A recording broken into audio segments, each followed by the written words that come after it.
Watching Sleepwalk today was supposed to be a choice to turn off my brain and just enjoy a collection of images.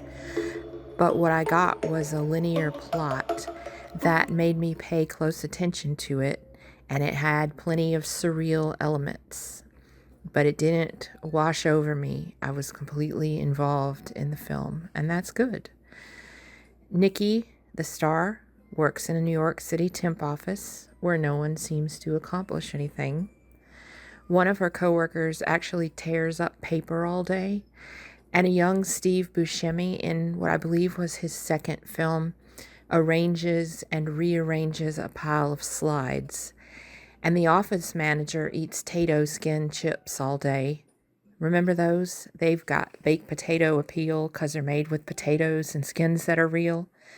Nicky, back to Nicky, she apparently speaks and reads Chinese. And therefore, she's approached by a Chinese man named Dr. Dog. Dr. Dog. To translate a manuscript of folk tales. He's accompanied by a pre-Candyman, Tony Todd, although I didn't say Tony Todd 3 times into my TV screen, and I'm not going to do it now.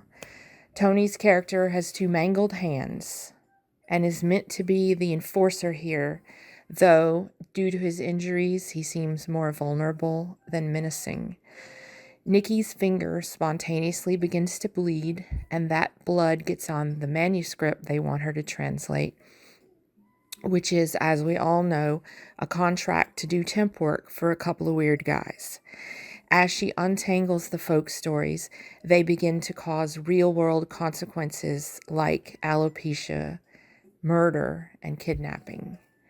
There's a slow descent into big weirdness for Nicky.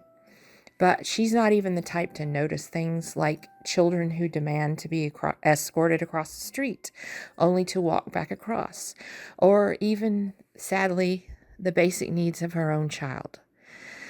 Now, I said Sleepwalk has a plot, and it does, but nobody has a clear motivation. But one person, and that's Nicky's roommate, Isabel, played by Anne Magnuson, doing an outrageous accent.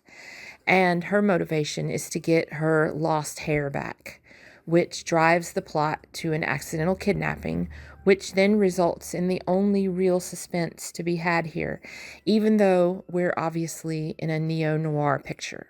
And we know it's noir because there are images of Venetian blinds, and because the third act begins with a wonderful elevator ride scene for Nicky, which reminded me very much of the elevator ride in the beginning of The Big Clock, starring Ray Milland, with the doors opening on each floor to give us a tableau of mild weirdness each time. I have to back up to Steve Buscemi's job here because I'm so into old tech. I had almost forgotten about slides, and they were ever present for my entire childhood. If there's any younger listeners, slides were these photos, but smaller, encased in paper, and you inserted them into a round projector in the order that they would be shown. That's why he's trying to line them up. And then they'd be magnified onto a screen. And this was before PowerPoint took over the function of doing slideshows. They were used in school, often with a soundtrack that went with it on a record or tape. And in movies, slides were very evocative. They were always used by people who took long, boring vacations, and they would own these projectors, and they would invite their friends over. And I can't point to a specific movie, but if you've seen enough, you know, the friends never wanted to go to their house to watch their vacation slides, and it was this whole thing, just a running joke through cinema for the lifetime of this technology. And that wouldn't make sense in a movie today.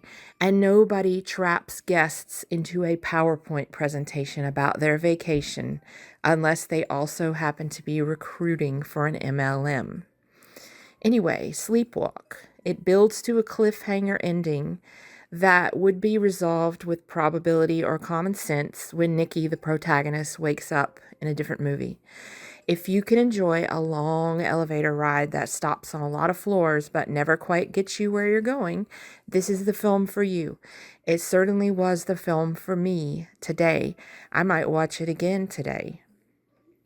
Directed by Sara, lensed by Jim Jarmusch. Sleepwalk came out in 1986, but was unavailable on home video for a while, and so is somewhat unfairly obscure. You can find it, however, temporarily where all the surreal films roam, the Criterion Channel. A little bit about where the channel's going for May. I chose Sleepwalk because I just did an episode where I told you about my interpretation of Mr. Vampire, and then I came across this movie, which was also about a white lady interpreting Chinese folklore. So I could go one of two ways from here. If I keep jumping to related films, I can talk about Making Mr. Right, starring Anne Magnuson, or my favorite 70s movie that blends up Chinese culture with New York, Devil's Express. If you made it this far, you probably enjoyed my manifesto on slideshows and ambiguity. And if you clicked off early, I hope pictures of you with a bad 80s perm make it onto social media. Can I even curse someone with a manuscript if they're not listening? Have a good night.